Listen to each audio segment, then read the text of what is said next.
I, 40 feuds, never thought I'd be sharing my story on Reddit, but here I am. The past few years have been a roller coaster of emotions, and I feel like I need to get this off my chest. Maybe some of you out there can relate or offer some advice. So, here goes. I've always been career-focused, climbing the corporate ladder in a fast-paced tech company in Silicon Valley. Don't get me wrong, I love my job. The thrill of launching new products, the satisfaction of solving complex problems, and the camaraderie with my team, it's all been a huge part of my identity. But it also meant that starting a family took a backseat for a while. By the time I got married at 35, I thought I had it all figured out.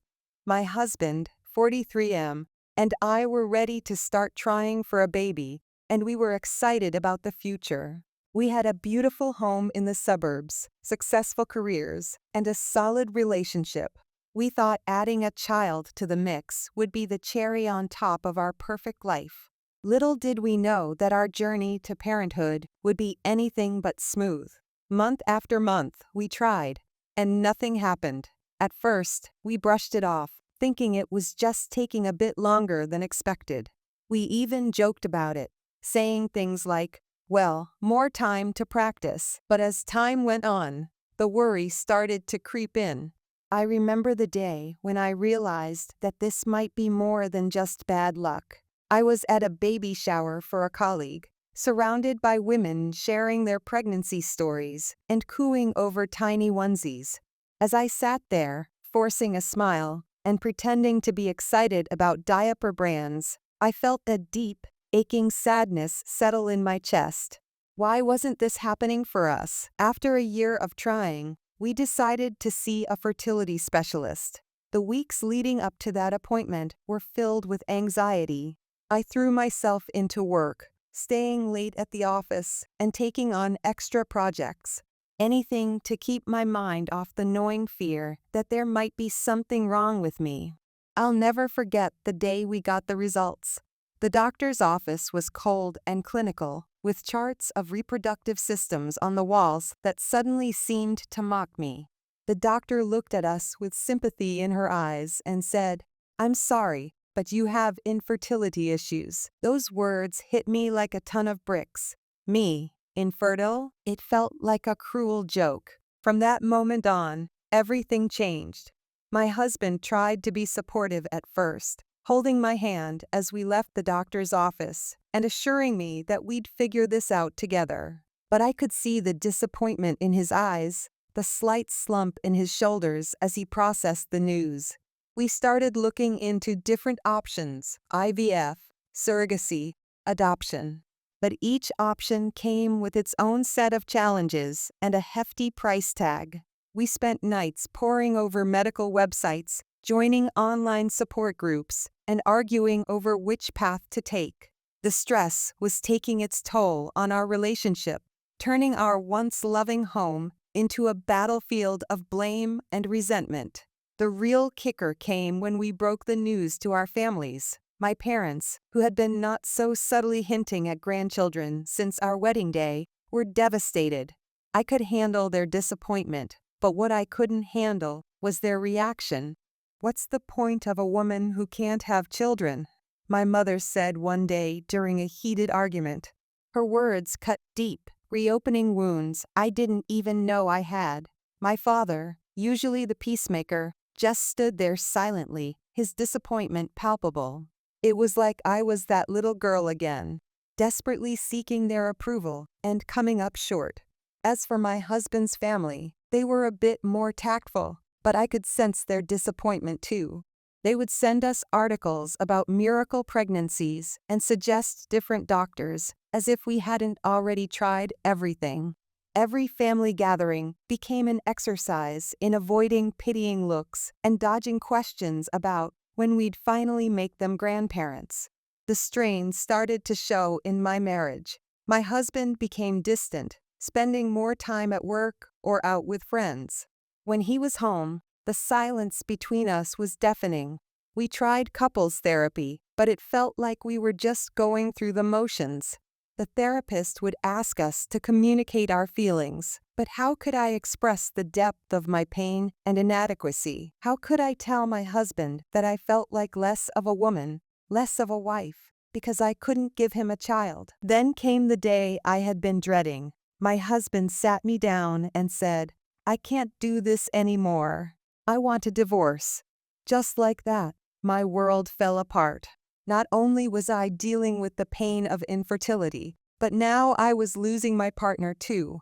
The man who had promised to stand by me through thick and thin was walking away, leaving me to face this struggle alone.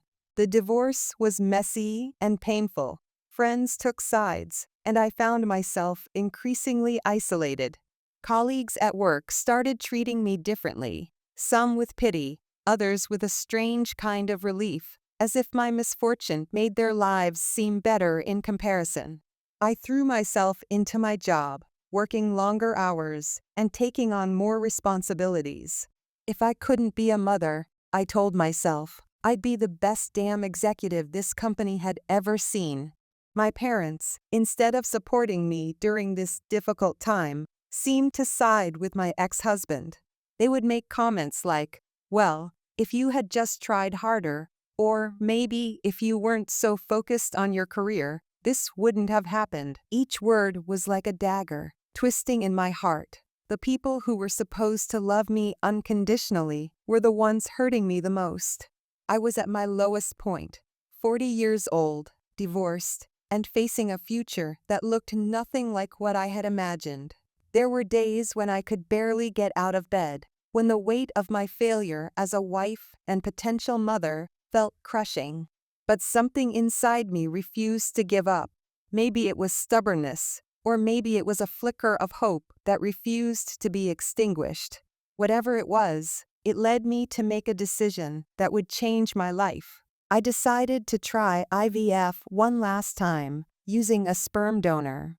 It was a long shot, and I knew the odds were against me, but I had to try. I didn't tell anyone at first. Not my family, not my friends. This was something I needed to do for myself, without the weight of others' expectations or judgments. The process was grueling: the hormone injections, the constant doctor's appointments, the emotional roller coaster of hope and disappointment.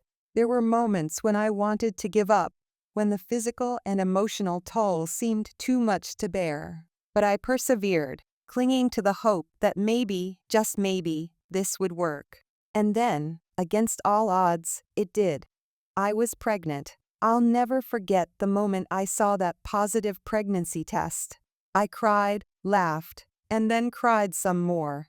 It felt like a miracle, a second chance at the life I thought I'd lost.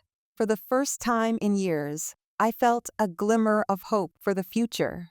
The pregnancy wasn't easy. At my age, there were additional risks and complications. Every twinge, every slight discomfort sent me into a panic. I was terrified of losing this precious life growing inside me, but I was determined to do everything in my power to bring this baby into the world safely. I finally told my family and close friends about the pregnancy when I was past the first trimester. The reactions were mixed. Some were overjoyed, offering congratulations and support. Others were skeptical, warning me about the risks of being an older mother. My parents' reaction was particularly painful, a mixture of excitement about a grandchild and lingering disappointment in me for not doing things the right way. When my daughter was born, it was the happiest day of my life. Holding her in my arms, I felt a love I had never experienced before. All the pain, all the struggle, it was worth it for this moment. Looking into her tiny face, I made a silent promise to always love and protect her, to be the mother she deserved.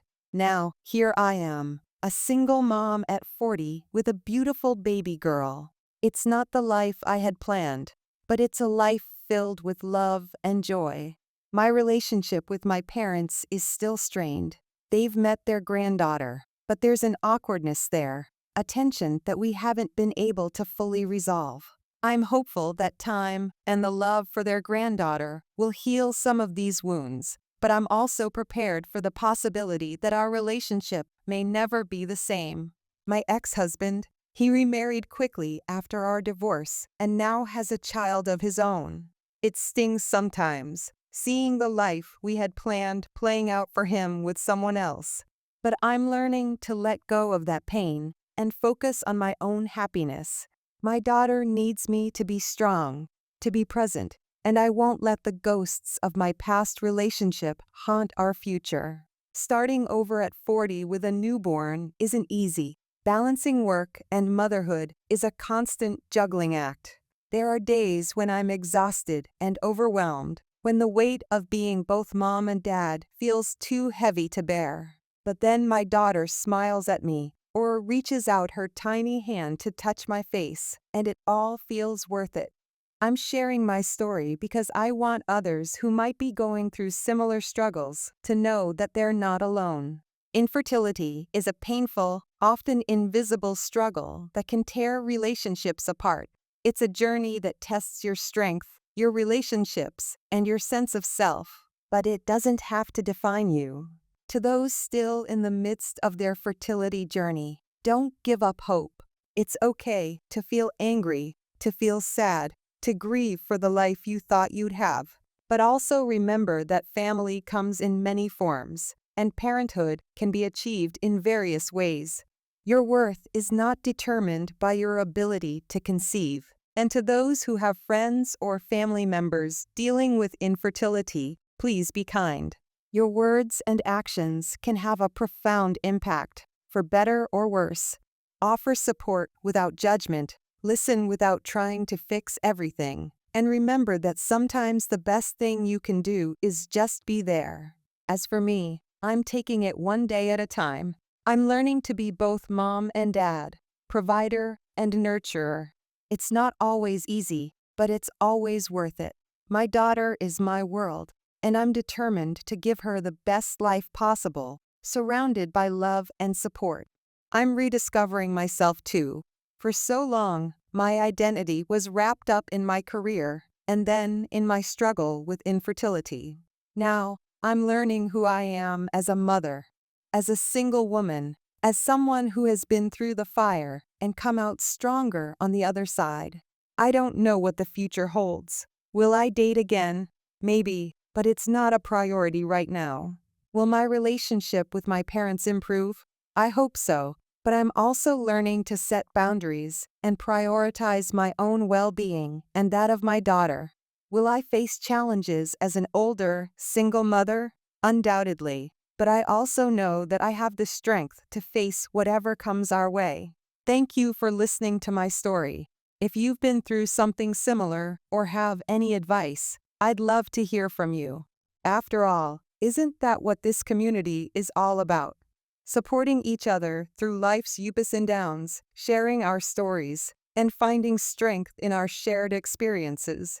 Remember, your path to parenthood might not look like what you imagined, but that doesn't make it any less beautiful or valuable. Keep hope alive, be kind to yourself, and never forget that you are so much more than your ability to have children. You are strong, you are worthy, and you are not alone. Update 1. It's been a while since my last post, and I have some unexpected developments to share that have changed my perspective quite a bit. Last week, I received a call from my ex-husband's parents. They asked to meet, saying they had important information. We met at a quiet cafe, and they dropped a bombshell. They had discovered that my parents had been in contact with my ex long before our divorce, essentially grooming him to leave me.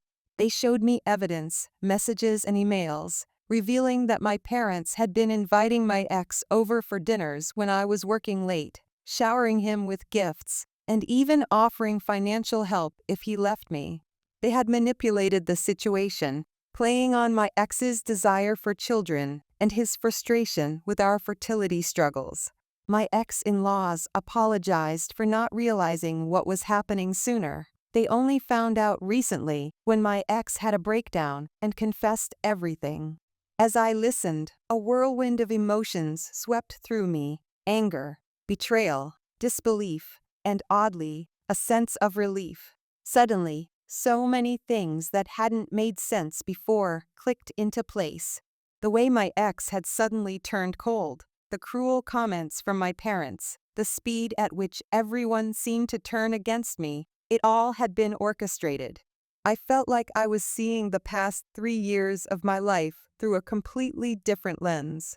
Over the next few days, I found myself reevaluating every interaction from that painful period of my life. At first, I was consumed by anger. How could my own parents betray me like this? How could my ex-husband be so easily manipulated? But as the initial shock wore off, a strange sense of peace began to settle over me. I realized that this information finally freed me from the guilt and self-doubt I had been carrying. For years, I had questioned my worth as a woman, as a wife, as a daughter. Now I knew the truth. Their actions were about their own selfishness, not my failings. This revelation has been a turning point for me. It's as if a weight has been lifted off my shoulders. I no longer feel the need to seek approval from my parents or validation from my ex-husband. I can see clearly now how toxic those relationships were, and how much happier and healthier I am without them in my life. My focus now is entirely on my daughter and our future together. I'm more determined than ever to build a life filled with love, honesty, and mutual respect, everything that was lacking in my previous relationships. I've also been thinking about forgiveness, not for their sake, but for my own peace of mind. I'm not there yet, and I'm not sure I'll ever be able to forgive my parents fully. But I'm working on letting go of the anger and resentment. It's a process, and I'm taking it one day at a time. As for my ex-husband, understanding the pressure he was under helps me see the situation with more compassion. It doesn't excuse his behavior, but it does explain it to some degree. I'm grateful to my ex-in-laws for their honesty. We've agreed to keep in touch, and they've expressed a desire to be part of their granddaughter's life. I'm open to this, as long as boundaries are respected. This experience has reinforced the importance of surrounding myself and my daughter with genuine, supportive people. I'm being more selective about who I allow into our lives, prioritizing relationships based on mutual respect and honest communication. I've started seeing a therapist to work through these revelations and develop healthier coping mechanisms. It's helping me process my emotions and learn to trust again. I want to be the best version of myself for my daughter, and that means dealing with my past in a constructive way. To those going through similar family dramas or dealing with betrayal, remember, the truth has a way of coming out, even if it takes time. Don't let other people's actions or words define your worth. You are stronger than you know, and you deserve relationships that uplift and support you. As I move forward, I'm filled with a mix of emotions: sadness for what I've lost, anger at the deception, but also hope for the future. I'm learning that family isn't always about blood relations. It's about the people who stand by you, support you unconditionally, and bring positivity into your life. Thank you all for your support. This community has been a source of strength for me. Here's to new beginnings, to healing, and to creating the family we choose, not the one we're born into. Update 2. I never thought I'd be back so soon with another update, but yesterday's events have left me shaken and forced me to take serious steps to protect myself and my daughter. It started on a typical Wednesday afternoon. I was at work when my daughter's nanny called urgently. "Your ex-husband is here. He's outside, yelling and banging on the door." I think he's drunk. My blood ran cold. I told her to lock everything, take my daughter to our basement safe room, and I called 911 as I rushed home. The drive felt like an eternity, my mind racing with worst-case scenarios. When I arrived, 2 police cruisers were outside. My ex was being restrained, his face red with anger and alcohol. He was shouting incoherently, struggling against the handcuffs. An officer explained that when they arrived, my ex had been attempting to kick down the front door. They had to use force to subdue him. When my ex saw me, he slurred, "Where's is she? Where's my daughter? You can't keep her from me." I felt a mixture of pity and revulsion. This man, once my partner, had been reduced to a drunken, raging stranger on my front lawn. In all our years together, I'd never seen him violent or overly aggressive. But divorce and the recent revelations about my parents' manipulation had clearly taken their toll.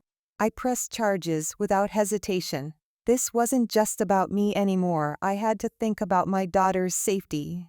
Inside, I found my nanny and daughter in the safe room, my little girl clutching her favorite stuffed animal, eyes wide with fear. "Is the bad man gone, Mommy?" she asked in a small voice that broke my heart. I gathered her in my arms, assuring her that yes, the bad man was gone, and that she was safe. I thanked my nanny profusely for her quick thinking and calm under pressure. She had managed to get my daughter to the safe room without my ex even realizing they were home. Her actions potentially saved us from a much worse situation. After the police left and things calmed down, I tried to process what had happened. The shock was wearing off, replaced by a simmering anger. How dare he come to my home, terrify our daughter, and disrupt the peace we'd worked so hard to build? I spent most of the night on the phone, first with my lawyer, then with a security company. My lawyer advised filing for an emergency restraining order and revisiting our custody agreement. The security company is coming tomorrow to install a new alarm system and cameras. As I write this, my daughter is asleep in my bed. I couldn't bear to have her out of my sight tonight. I keep replaying the events of the day, wondering if there were signs I missed, if I could have prevented this somehow. But I know that's not productive. I did everything right. I kept my distance. I didn't engage with him directly. I called the police. I protected my daughter. This incident has made me realize that the fallout from my divorce and the revelations about my parents' manipulation is far from over. My ex is clearly not coping well, and while part of me feels sorry for him, a larger part is angry and scared. I'm angry that he would put our daughter in danger like this. I'm angry that even now, years later, he can disrupt our lives so thoroughly. And I'm scared of what he might do next if he doesn't get help. The unpredictability of his behavior is what terrifies me the most. Tomorrow, I'll be taking the day off work to file the restraining order and meet with my lawyer. My boss was understanding when I explained the situation, which is a relief. I'm also going to look into therapy options for my daughter. She might be too young to fully understand what happened, but I know this kind of incident can leave lasting scars. I'm also considering therapy for myself. The stress of the past few years has taken its toll. I need to be strong for my daughter, and that means taking care of my own mental health too. To those of you who might be in similar situations, please don't wait. Take threats seriously, trust your instincts, and prioritize your safety and the safety of your children. Have a plan in place, even if you think you'll never need it. I'm grateful for the support system I've built. My nanny, my neighbors who called the police, my boss who understood when I had to leave work abruptly. It's times like these when you realize the importance of community. I don't know what the future holds, but I know this. I will do whatever it takes to protect my daughter and the life we've built. No one has the right to threaten our peace and safety. Thank you all for your support. I'll update again when I have more news about the legal proceedings. Until then, stay safe. Update 3. It's been a few weeks since my last update, and I wanted to share some developments in my situation. A lot has happened, and I'm still processing it all, but I feel it's important to keep you all informed. First, the good news. I was granted an emergency restraining order against my ex-husband. The judge reviewed the police report from the incident at my house, along with my statement and the testimony from my nanny. The order prohibits my ex from coming within 500 feet of me, my daughter, our home, or my workplace. It's a relief to have this legal protection in place, even if it's just a piece of paper. My lawyer and I also revisited the custody agreement. Given my ex's recent behavior, we're pushing for supervised visitation only. The court hasn't made a final decision yet, but they seem to be taking the situation seriously. My ex is fighting it, of course, but his drunken outburst has significantly weakened his position. The new security system has been installed, and I have to admit, it helps me sleep a little better at night. Knowing that there are cameras monitoring the property and an alarm that will immediately alert the police if triggered gives me a sense of security I haven't felt in a long time. My daughter has started seeing a child therapist. It's early days, but the therapist says she's doing well considering the circumstances. We're working on helping her feel safe and understand that what happened wasn't her fault. She still has nightmares sometimes, but they're becoming less frequent. I've also begun therapy myself. It's been challenging to confront all the emotions I've been suppressing, the anger, the fear, the lingering doubts about my own worth. But it's also been incredibly cathartic. I'm learning to set boundaries and prioritize my own well-being, something I realize I haven't done in a very long time. Now, for the not-so-good news. My parents have apparently decided to wage a smear campaign against me. They've been telling family members and mutual acquaintances that I'm an unfit mother, that I'm keeping their granddaughter from them out of spite, and that I drove my ex-husband to drink with my selfish behavior. It's hurtful and infuriating, but surprisingly, it's not affecting me as much as I thought it would. Maybe it's the therapy, or maybe I'm just tired of caring what they think, but I find myself more annoyed than devastated by their actions. Several family members have reached out to me directly, saying they don't believe the rumors and offering their support. It's been an unexpected silver lining to realize who my true allies are. My ex-in-laws have been surprisingly supportive through all of this. They've distanced themselves from my parents and have been respectful of the boundaries I've set. They see my daughter once a week for a few hours, always at a neutral location and always with my approval. It's not the relationship I imagined they'd have with their granddaughter, but given the circumstances, I'm grateful for their understanding and cooperation. Work has been a welcome distraction. My boss has been incredibly understanding, allowing me flexible hours to accommodate therapy sessions and court appearances. I threw myself into a big project, and it's been rewarding to focus on something other than my personal drama. I even received a commendation for my work, which was a much-needed boost to my self-esteem. As for my ex, I haven't heard from him directly since the incident. My lawyer informs me that he's been ordered to attend anger management classes and undergo a substance abuse evaluation. Part of me hopes he gets the help he needs, if not for his own sake, then for our daughters. But I'm also wary of letting my guard down. I've learned the hard way that people don't change overnight. Looking ahead, I'm cautiously optimistic. The life I'm building for my daughter and me is different from what I had imagined, but it's ours. We have movie nights where we build blanket forts in the living room. We're planning a small vegetable garden in the backyard.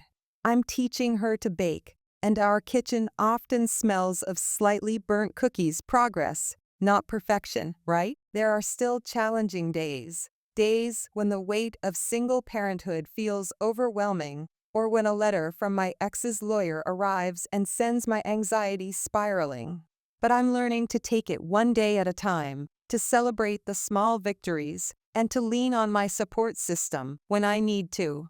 To those of you who might be in similar situations, know that there is light at the end of the tunnel. It might not be the future you planned, but it can still be a good one. Don't be afraid to ask for help, to set boundaries, and to prioritize your own well-being and that of your children. Thank you all for your continued support and kind words. Your messages have been a source of strength on the tough days. I'm not sure what the future holds, but I feel better equipped to face it now. I'll update again if there are any significant developments, but for now, I'm focusing on healing and moving forward. Stay strong, everyone. We've got this.